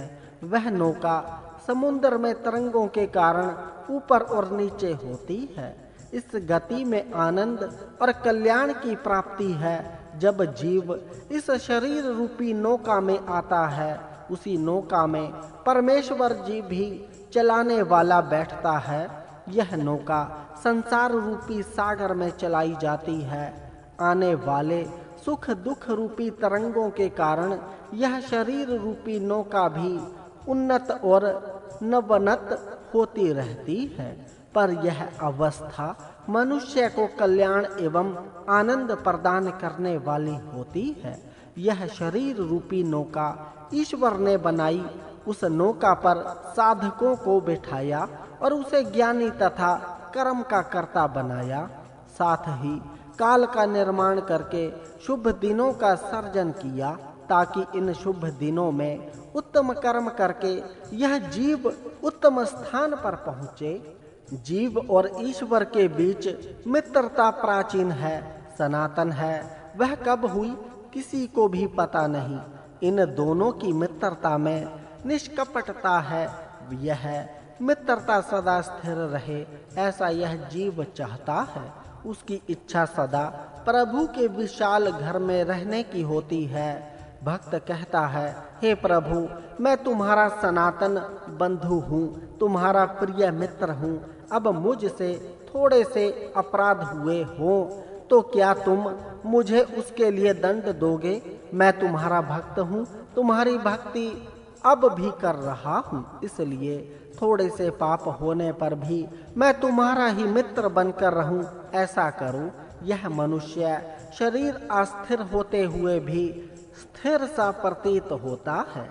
इस शरीर को पाकर मनुष्य परमात्मा की ही भक्ति करे। परमात्मा की भक्ति करने पर मनुष्य हर तरह के बंधनों से मुक्त हो जाएगा। तब उसे सर्वशक्तिमान परमात्मा के संरक्षण प्राप्त होंगे। मनुष्य सदा परमात्मा जी की भक्ति करके ऐश्वर्य प्राप्त करे। वह सदा आलीशान घर में ही रहने की इच्छा करे। इस प्रकार ऐश्वर्य प्राप्त करके सदा पुष्ट एवं स्वस्थ होने का प्रयत्न करे, क्योंकि जिसके अंदर बल होता है वही दूसरों को सुखी कर सकता है। मनुष्य किले जैसे सुरक्षित स्थान में रहे और शत्रुओं से अपना बचाव करे। जिसमें स्फूरण और उत्साह है वही प्रयत्न करके उन्नति प्राप्त करता है। दुख से पार होने के 3 साधन हैं: सुरक्षित स्थान, आत्मिक बल और उत्साह। प्रशस्त कर्म करने की स्थिरता ही मनुष्य की अवनति करती है। इसीलिए इस तरह की दीनता को कोई मनुष्य अपने पास आने न दे। जिस तरह कोई पानी में रहकर भी प्यास से तड़पे, उसी तरह यह जीव भी परमात्मा जी के आनंद सागर में रहते हुए भी आनंद के लिए तड़पता है तथा दुखी होता है। पर उसका दुख जब सीमा को पार कर जाता है तब परमात्मा जी उसे आनंद का भागी बनाते हैं। मनुष्यों का यह स्वभाव ही है कि वे दिव्य जनों से सदा द्रोह किया करते हैं तथा सदा अज्ञान में रहकर अपने अपने कर्तव्य का लोप करते हैं, अर्थात अपने कर्तव्यों को नहीं करते। यह पाप ही है। मनुष्य इस पाप से बचने का प्रयत्न न करे। हे वायु, तुम वीर हो, इसीलिए तुम्हें अधर्वयु गण शुद्ध मधुर सोमरस प्रदान करते हैं। अतः तुम हमारे पास आओ और इंद्र सोमरस रूप अन्न का पान करो। हे वायु, जो तुम्हें शुद्ध सोमरस देता है उसे तुम मनुष्यों में प्रशंसनीय बनाते हो और वह सर्वत्र प्रसिद्ध होकर इस धन को प्राप्त करने वाला होता है। जिस प्राण शक्ति रूपी वायु को परमात्मा जी ने उत्पन्न किया उसे बुद्धि धारण करके ऐश्वर्यशाली होती है। ये घोड़ियां रूपी इंद्रियां उस प्राण शक्ति की सेवा करती हैं और उससे तेज रूपी धन प्राप्त करती हैं। जो मनुष्य प्राण शक्ति से युक्त होकर उत्साह से संपन्न होते हैं उनके लिए दिन विशेष रूप से प्रकाशित होते हैं, उनके लिए किरणें प्रकाशित होती हैं, उनके लिए जल प्रवाह बहते हैं। जो मनुष्य सदा उत्साह से पूर्ण होता है वही इस प्रकृति में सर्वत्र सौंदर्य के दर्शन करता है। नए दिन के प्रकाश में परमात्मा जी का तेज और नदियों के जल प्रवाहों में परमात्मा जी की गति ही दिखाई देती है। जिनका मन सत्य से प्रकाशित होता है वे यज्ञ अर्थात उत्तम कर्म से संयुक्त होते हैं। जो अपने शरीर का स्वामी होता है उसे इंद्र और वायु अर्थात जीवात्मा और प्राण शक्ति ऐसे स्थान पर ले जाते हैं जहाँ सदा अन्न अर्थात पोषण प्राप्त होता है।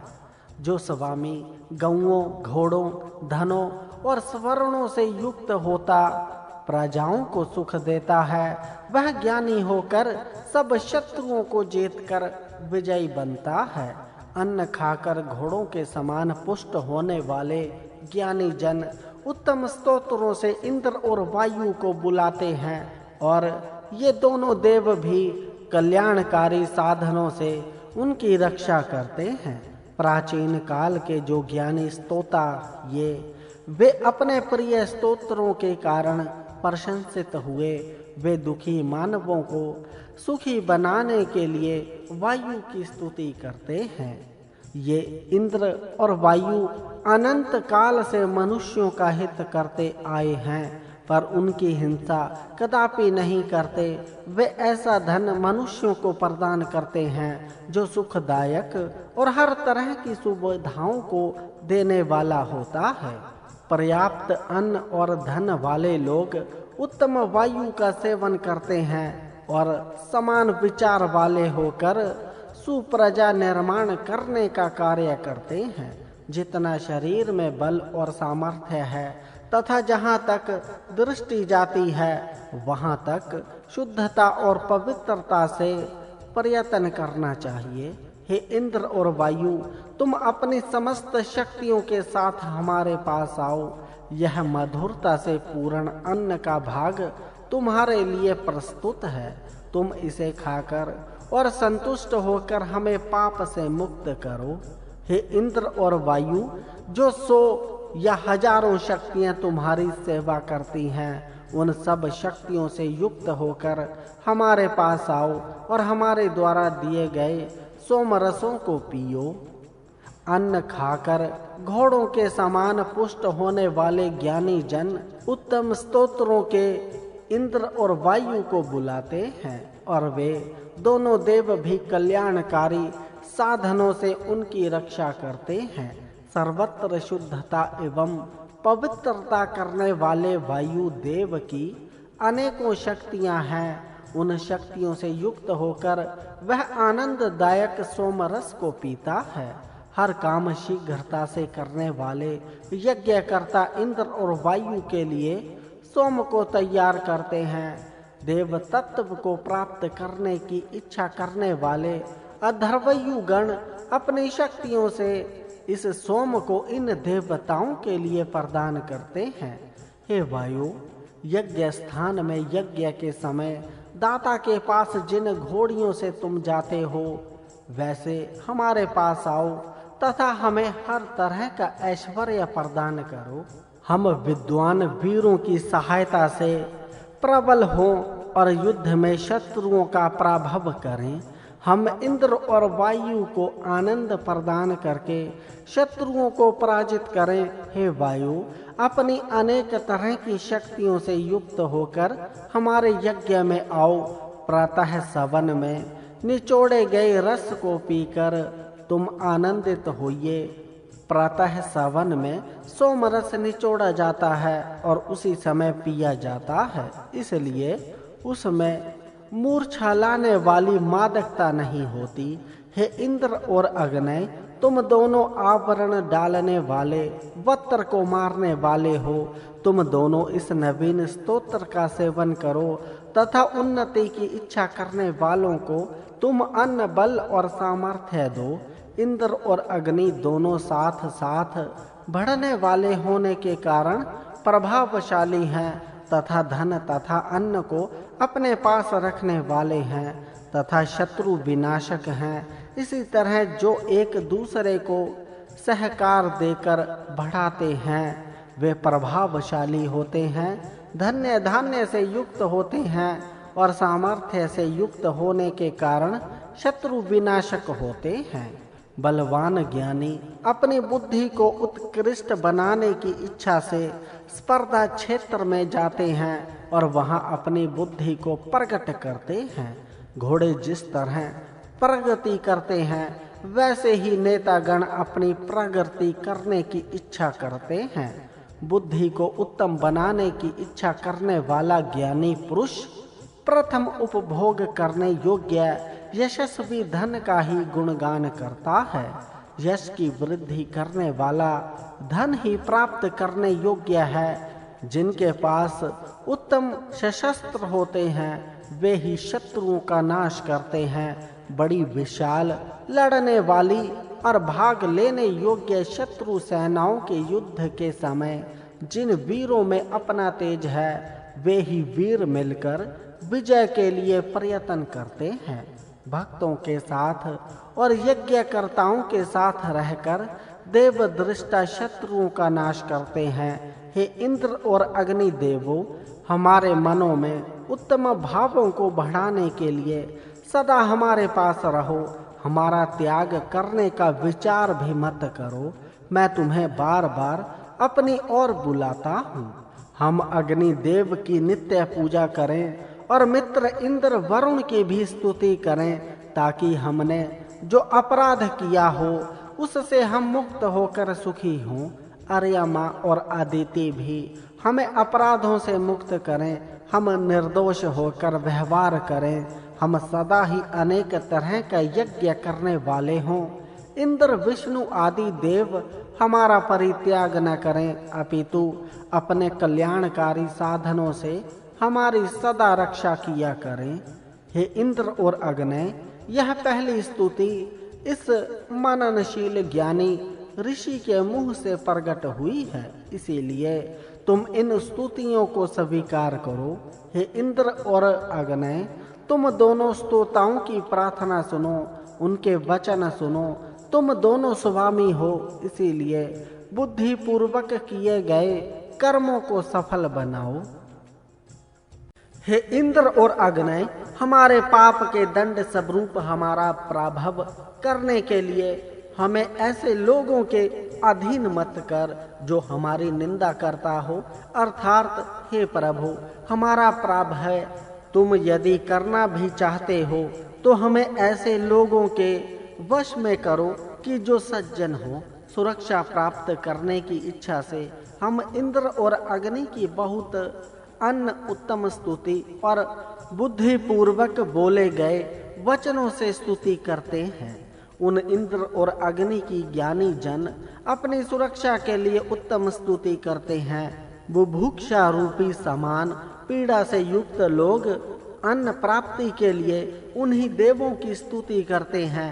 विशेष ज्ञानी और उन्नति के लिए प्रयत्न करने वाले तथा धन प्राप्ति की इच्छा करने वाले हम यज्ञ में इंद्र और अग्नि इन दोनों देवों की स्तुति करते हैं। दुष्टों का राज्य शासन हम पर ना हो, हम दुष्टों के अधीन ना हो। शत्रु का पराभव करने वाले वीर अपनी सुरक्षा के साधनों से युक्त होकर हमारे पास आकर रहें। हे इंद्र और अग्नि देवों, किसी भी शत्रु रूप मानवी की ध्रुवता या हिंसा हमारा नाश न करे, सभी हमें सुखी करें। हे इंद्र और अग्नि, गौओं, सुवर्ण और घोड़ों से युक्त धन हम तुमसे मांगते हैं, वह धन हमें प्राप्त हो। सोम का रस निकालने के बाद पूजा करने वाले मनुष्य उत्तम घोड़ों वाले इंद्र और अग्नि को बुलाते हैं। शत्रुओं को विनष्ट करने वाले और आनंदित होने वाले इंद्र और अग्नि की लोग स्तोत्रों, वचनों और काव्यों से प्रशंसा करते हैं। हे इंद्र और अग्नि, जो दुष्ट हो, दुष्ट विद्वान हो, अर्थात विद्वान होकर भी दुष्टता करें तथा जो दूसरों की माल मत्ता या प्राण आदि का अपहरण करने वाले राक्षस हों, उनका उसी तरह से नाश करो जिस तरह पानी से भरे घड़े को फोड़ते हैं। सरस्वती नदी का प्रवाह अखंड है। यह लोहे और पत्थरों से बने हुए दुर्ग के समान अपने पास रहने वालों की रक्षा करती है। जिस तरह कोई सारथी मार्ग में पत्थरों और ग्रहों को दूर करके सरल मार्ग से रथ को ले जाता है, उसी तरह यह सरस्वती नदी अपने प्रवाह के वेग से मार्ग को काटती हुई बीच के विघ्नों को दूर करती हुई जाती है। इसी तरह मनुष्य को चाहिए कि वह विघ्नों को दूर करके आगे बढ़ता जाए। सरस्वती नदी सब नदियों में अधिक शुद्ध है। यह नदी पर्वत से निकलकर समुद्र में मिलती है। पृथ्वी से उत्पन्न होने वाले सभी धान्य रूपी धन को यह प्रदान करती है और अपने तीर पर रहने वालों को यह पर्याप्त घी और दूध देती है। तरुण मनुष्य सब मानवों का कल्याण करने में तत्पर, बलवान बैल जैसा पुष्ट, तरुण बैल जैसा सामर्थ्यवान तथा पूजनीय और पवित्र स्त्री के साथ रहने वाला हो। जो सब तरह से पुष्ट होता है वह उत्तम, बलवान और वीर पुत्र उत्पन्न करता है। ऐसा तरुण अंदर और बाहर से शुद्ध रहे, सरस्वती नदी के तीर पर उपासना करने वाले लोग घुटने टेक कर नमस्कार करते हुए स्तुति प्रार्थना और उपासना करते हैं। सरस्वती नदी उत्तम भाग्य देने वाली है। योग्य धन धान्य होने से परस्पर प्रेम भाव से रहने वालों के लिए उच्चतर व्यवस्था देने वाली यह नदी है। हे सरस्वती देवी, हम तेरी सेवा करके तुझसे अधिक धान्य प्राप्त करें। नदी की यदि सेवा की जाएगी और उसकी अच्छी तरह रक्षा की जाएगी तो उसके जल का अधिक लाभ उठाया जा सकेगा। उस हालत में पक्षी जिस तरह वृक्ष के आश्रय से रहते हैं, उसी तरह मनुष्य नदी के आश्रय से रह सकते हैं। ज्ञानी जन नदी के किनारे यज्ञ की रचना करते थे। प्राचीन ऋषिगण सरस्वती नदी के किनारे यज्ञों का अनुष्ठान करते थे। उन यज्ञों से पवित्र हुए जल वाली वह नदी उन ऋषियों को प्रचुर धान्य देकर समृद्ध करती थी। हे ज्ञानी मनुष्य, तुम नदियों में श्रेष्ठ नदी सरस्वती की स्तुति करो। द्युलोक और भूलोक को समृद्ध बनाने वाली इस सरस्वती के महत्व का गान करो। सोमरस दिव्य अन्न है और चावल पार्थिव अन्न है। ये दोनों अन्न सरस्वती नदी पर होते हैं और यज्ञ करने वालों को प्राप्त होते हैं। नागरिक जन पूर्वोक्त दोनों तरह के अन्नों को प्राप्त करते हैं। इस प्रकार सरस्वती नदी सब लोगों का संरक्षण करने वाली है। जो यज्ञ करता है उनकी तरफ धन को यह सरस्वती प्रेरित करती है। सरस्वती सबका कल्याण करने वाली है, वह सबका कल्याण करे। यह सरस्वती एक नदी भी है और विद्या भी। जिस तरह सरस्वती नदी अत्यधिक से सबका कल्याण करती है, उसी तरह विद्या भी सब मानवों का कल्याण करती है। सरस्वती सीधा उन्नति का मार्ग बताती है। वह मनुष्यों को टेढ़ी नाक चलने से रोकती है। मनुष्य पत्नी वाले पुत्र की कामना करने वाले और उत्तम दान देने वाले होकर आगे बढ़ें तथा विद्या की उपासना करें। सरसवान का अर्थ समुद्र और महाज्ञानी दोनों ही है। विद्या की नदियाँ उस महाज्ञानी के हृदय में आकर मिलती हैं। उसके हृदय में जो उर्मियाँ हैं, वह उर्मियाँ मधुरिमा को प्रकट करने वाली और घी के समान स्नेह को फैलाने वाली होती हैं। विद्या के समुद्र महाज्ञानी के ये ही कर्तव्य हैं। समुद्र, महाज्ञानी और मेघ ये तीनों ही सरसवान हैं। इसका सतवन वर्षा करने वाला मेघ तथा ज्ञान रस को प्रवाहित करने वाला उस महाज्ञानी का हृदय है। इस स्तन को पीकर मनुष्य हष्ट पुष्ट हो। पृथ्वी पर यज्ञ का स्थान ऐसा है जो सब मानवों का कल्याण करता है। वहाँ देवी भाषा को अपनाने का यत्न करने वाले लोग एकत्रित होते हैं, सोमरस निकालते हैं। वहाँ द्युलोक से इंद्र जाता है और अपने घोड़ों वाले रथ में बैठकर अति शीघ्र वहाँ पहुँचता है। जहाँ यज्ञ होता है वहाँ लोगों का हित करने वाले श्रेष्ठ पुरुष अवश्य जाएं। हम दिव्य संरक्षणों को प्राप्त करना चाहते हैं, अतः हमारे यज्ञ को बृहस्पति स्वीकार करे। वह बृहस्पति जिस तरह कोई पिता दूर देश से भी अपने पुत्र को धन देता है, उसी तरह हमें भी धन देवे।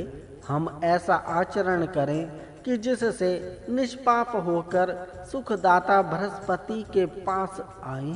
मैं सेवा करने योग्य ब्राह्मणस्पति देव की नमस्कार पूर्वक स्तुति गाता हूँ।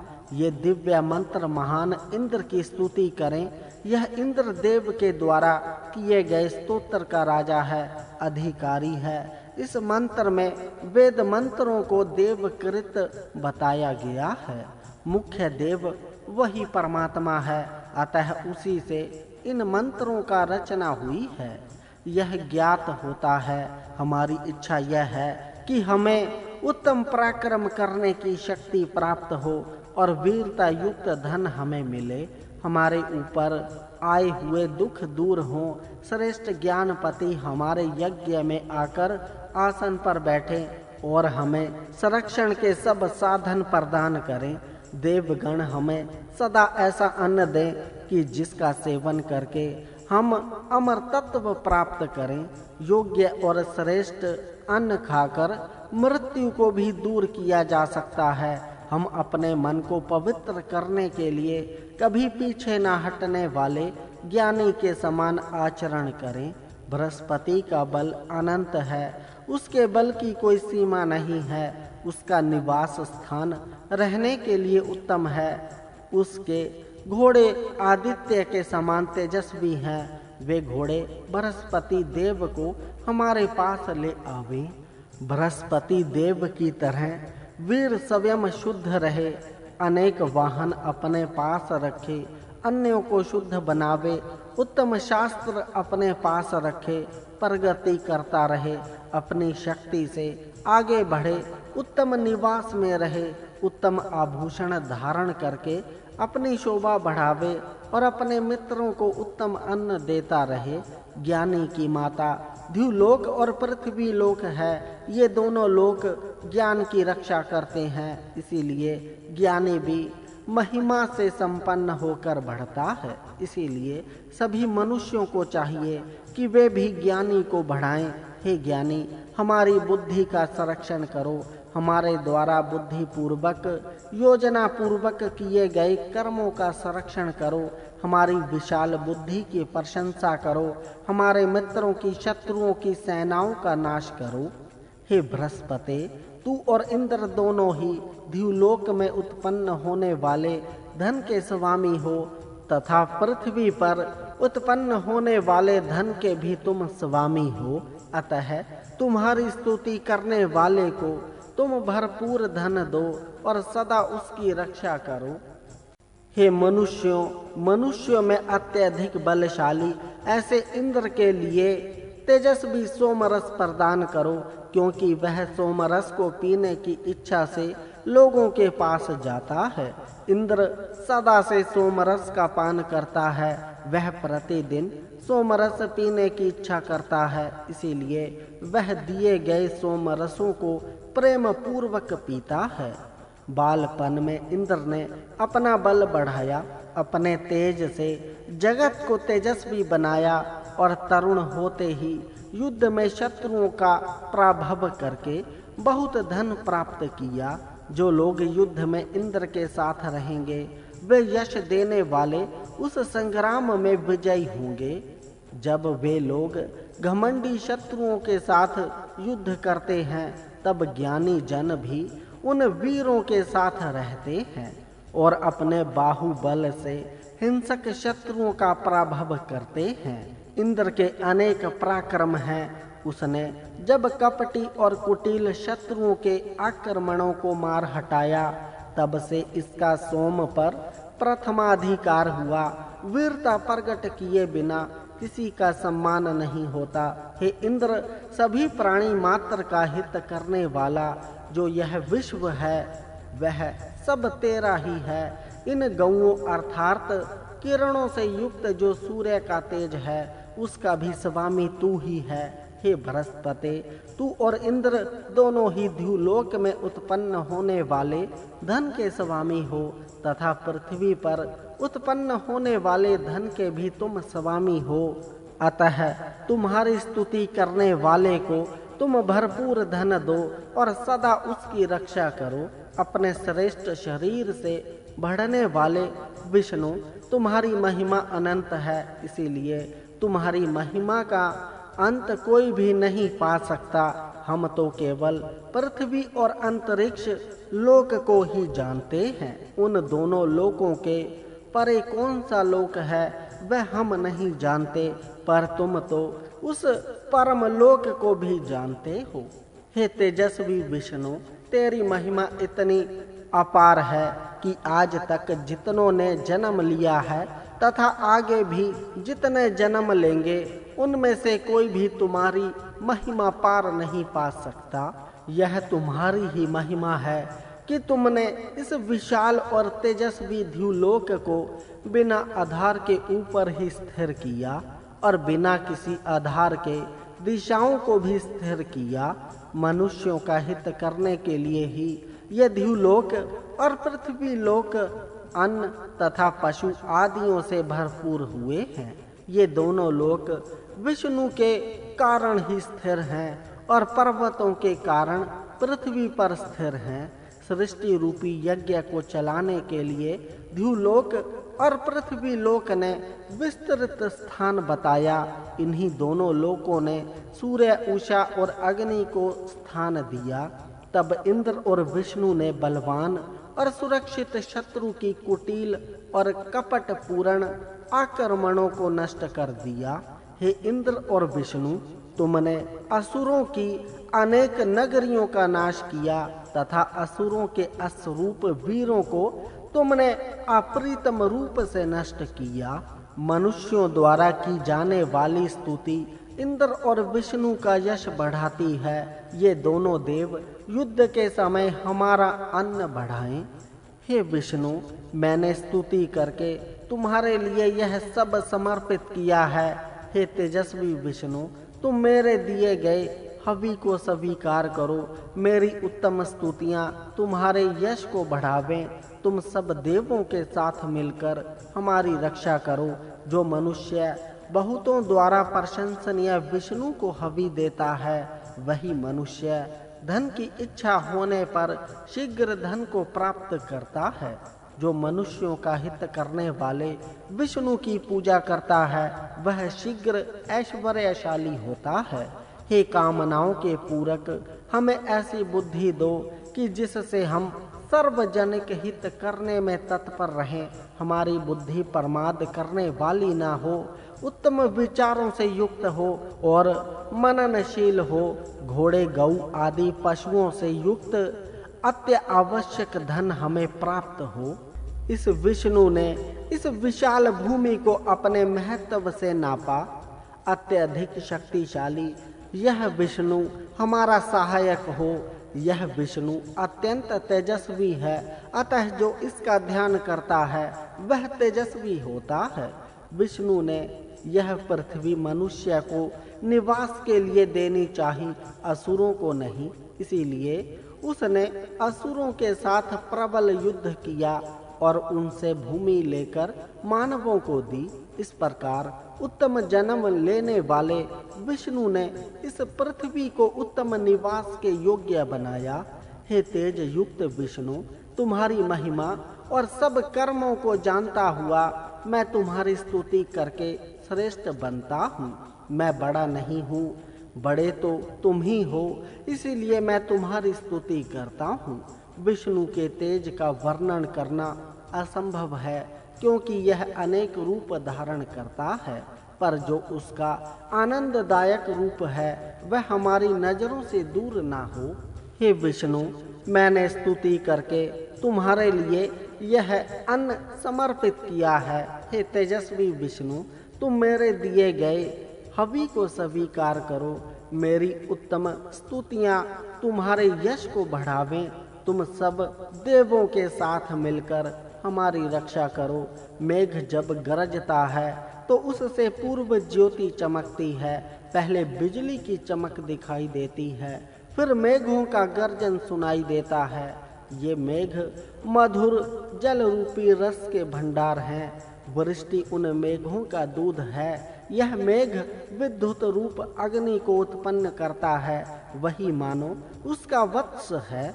यही औषधियों में गर्भ स्थापित करता है। जब वृष्टि का जल औषधि वनस्पतियों में प्रविष्ट होता है, तब उनमें फल फूल उत्पन्न होता है। पर्जन्य से औषधियाँ बढ़ती हैं। भूमि पर जल होता है। इस जल से 3 प्रकार का सुख होता है: खाने के लिए अन्न, पीने के लिए जल और आरोग्य के लिए औषधियाँ इससे मिलती हैं। तीनों ऋतुओं में इससे सुख होता है। इस प्रकार वह पर्जन्य मानवों का हितकारी है। मेघ 2 प्रकार के होते हैं, एक केवल गर्जन वाले तथा मेघ रूप में दिखने वाले दूसरे वृष्टि करने वाले मेघों के शरीर भी बदलते रहते हैं। अंतरिक्ष में रहकर यह मेघ वृष्टि करते हैं और वह जल पृथ्वी पर जाता है। इससे पृथ्वी पर धान्य उत्पन्न होता है और धान्य से यज्ञ होते हैं। इन यज्ञों से वायु जल आदि देवताओं की शक्ति बढ़ती है और उनसे सब पृथ्वी पर के प्राणियों की भी शक्ति बढ़ती है। मेघ पर ही सब प्राणी अवलंबित हैं। मेघ के बिना ये रह नहीं सकते। मेघों से जो जल आता है वह नदी, कुएं और तालाबों में जाता है और वहां से सबको प्राप्त होता है। ये कोष जल से परिपूर्ण होते हैं और वहां से लोगों को यह जल मिलता रहता है। मेघ में रहने वाला जल बड़ा मधुर होता है और वही चारों ओर वृष्टि के द्वारा पहुंचता है।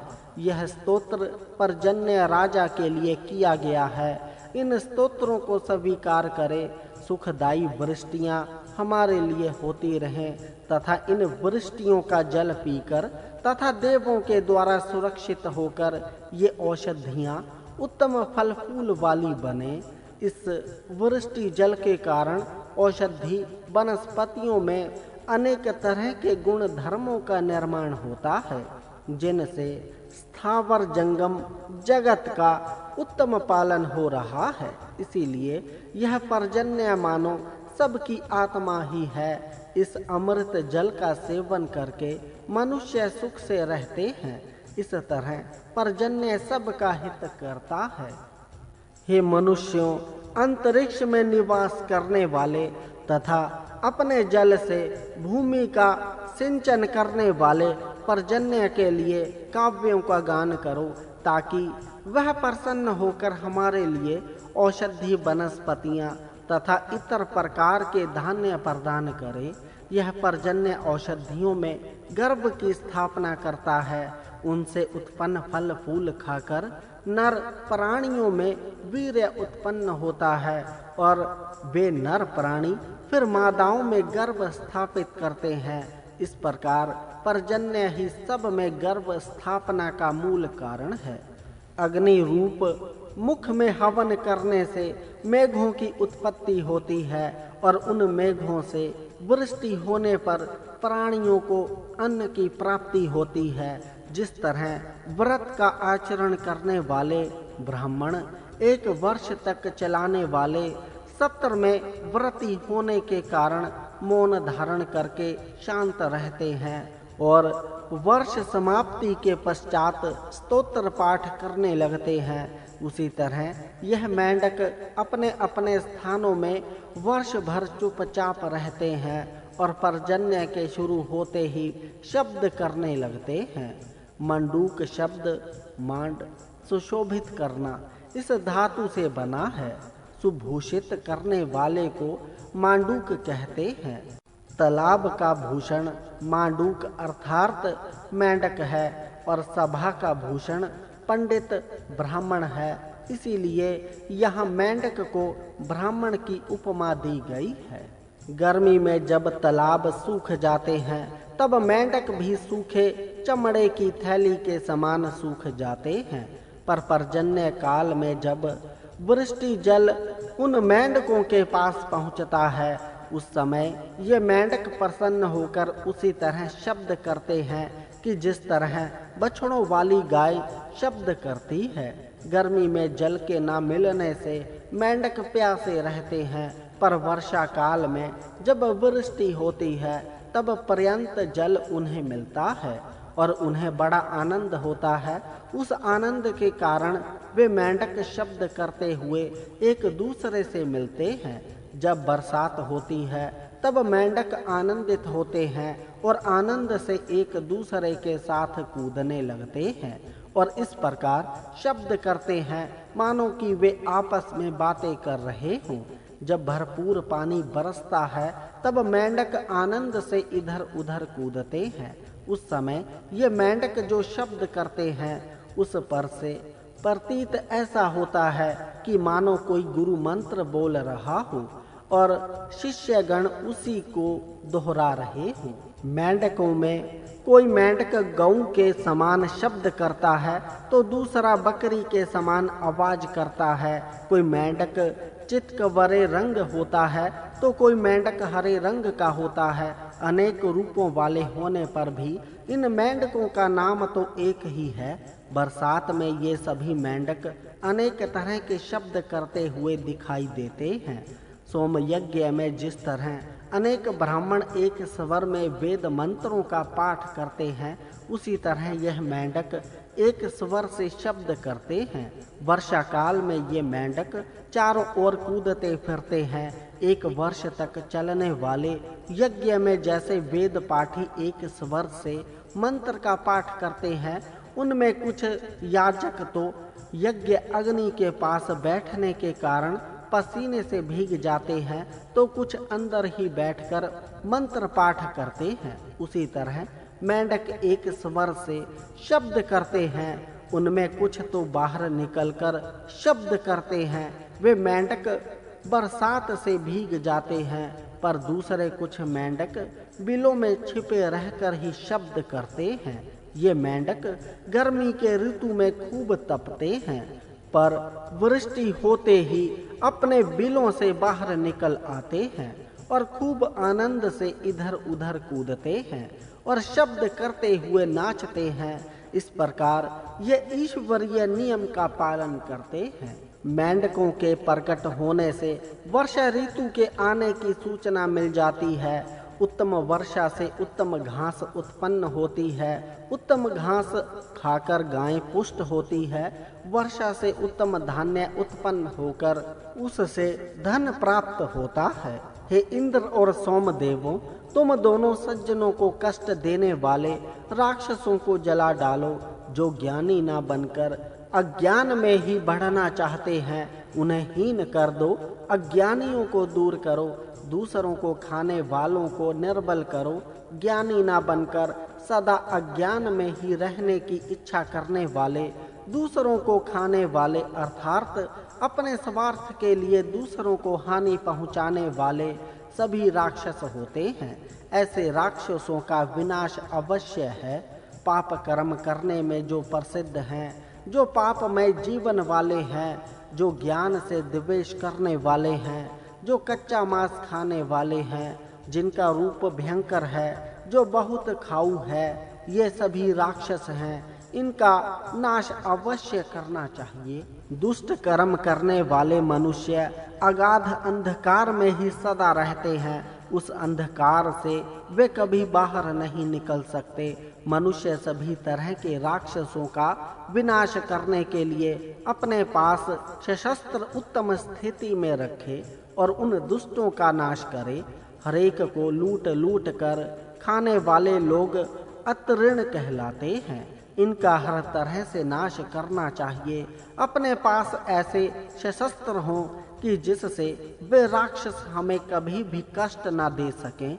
जिस तरह राजागण कवियों की स्तुति से प्रसन्न होकर उन्हें धन देते हैं, उसी तरह हमारी स्तुतियों से प्रसन्न होकर देवगण हमें धन दें।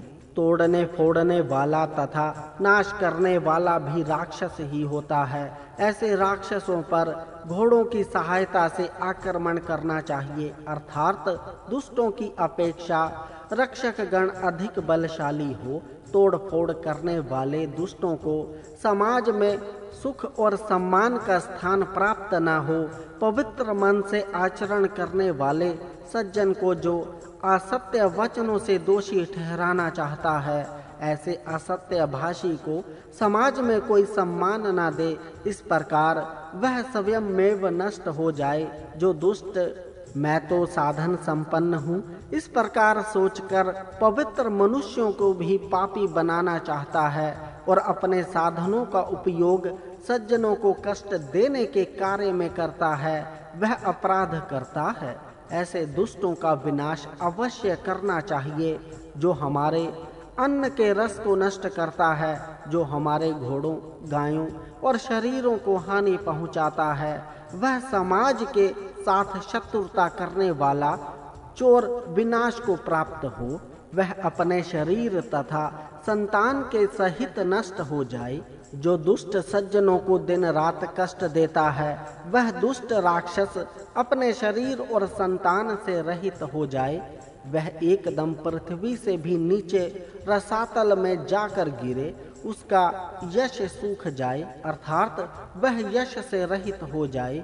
ज्ञानी मनुष्य वह अच्छी तरह से जानता है कि सत्य और असत्य वचनों में सदा स्पर्धा होती है, पर उनमें जो वचन सत्य और सरल होते हैं, उन्हीं वचनों की रक्षा सोम देवता करते हैं और असत्य वचनों का नाश करते हैं।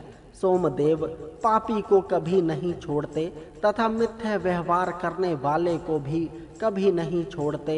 वे राक्षस और असत्य व्यवहार करने वाले को भी मारते हैं। ये दोनों ही अपराधी इंद्र के बंधन में रहते हैं। जो असत्य को ही अपना आराध्य देव मानता है अथवा जो देवों की उपासना कपट भाव से करता है, उसका विनाश अग्नि करता है। जो द्रोह के कारण मिथ्या भाषण करते हैं, वे भी नष्ट हो जाएं। मैं यदि वास्तव दुष्ट या राक्षस हूँ तो मैं आज ही मर जाऊं, अथवा यदि मैंने किसी सज्जन पुरुष को कष्ट दिया हो तो भी आज ही मैं मर जाऊं। पर मेरे कुछ न करने पर भी जो मुझ पर मिथ्या दोष रोपण करता है, उसके सब परिवार के सदस्य नष्ट हो जाएं। मेरा स्वभाव देवी या दिव्य होने पर भी जो मुझे राक्षस कहता है तथा स्वयं का स्वभाव राक्षसी होने पर भी जो स्वयं को देव बताता है, उसे इंद्र अपने शस्त्र से विनष्ट करे। जो दुष्ट स्वभाव वाली स्त्री तथा दुष्ट स्वभावी पुरुष रात में उल्लू की तरह लुकता छिपता लोगों को कष्ट देता है, वह पतन के गर्त में ऐसा गिरे कि वह फिर कभी उठ ही नहीं सके। हे वीरों, तुम प्रजाओं की रक्षा करने के लिए सदा तैयार रहो। जो राक्षस हो तथा जो यज्ञ आदि सत्य कर्मों में विघ्न डालते हों, उनका तुम विनाश करो। हे इंद्र, यज्ञ करने वालों को समृद्ध करो, पर जो दुष्ट राक्षस हों उनका चारों दिशाओं से संहार करो। जो दुष्ट कुत्तों के समान मनुष्यों पर हमला करते हैं, जो मारने की इच्छा वाले होकर शक्तिशाली को भी मारना चाहते हैं, इंद्र उन कपटी शत्रुओं का वध करे और उन दुष्ट राक्षसों को नष्ट करे। इंद्र यज्ञ में दी जाने वाली हवियों को नष्ट करने वाले तथा आक्रमणकारी शत्रुओं का पराभव करने वाला है। जैसा फरसा पेड़ों को काटता है अथवा मुर्दा जिस प्रकार मिट्टी के बर्तनों का सफाया करता है, उसी तरह इंद्र राक्षसों का संहार करता है। उल्लू के समान आचरण करने वाले अर्थात मोह वाले, भेड़िए के समान आचरण करने वाले अर्थात घमंडी, उन्हें इंद्र मारे। राक्षस हमें नष्ट न करें, यातना देने वाले स्त्री पुरुष हमसे दूर रहें, खाऊ भी हमसे दूर ही रहें। पृथ्वी पार्थिव पापों से हमारी रक्षा करे तथा अंतरिक्ष के बारे में होने वाले पापों से हमें बचाए। हे इंद्र, यातना देने वाले राक्षस पुरुष का नाश करो तथा स्त्री राक्षसी का भी नाश करो। दूसरों को मारना जो खेल समझते हैं, वे विनष्ट हो जाएं। वे उदय होने वाले सूर्य को न देख सके। हे सोम, तू और इंद्र दोनों मिलकर राक्षसों पर निगरानी रखो। तुम दोनों सदा जागते रहकर हमारी रक्षा करो और दुष्ट राक्षसों पर अपने शस्त्रों का प्रहार करके उनका संहार करो। सप्तम मंडल संपूर्ण हुआ।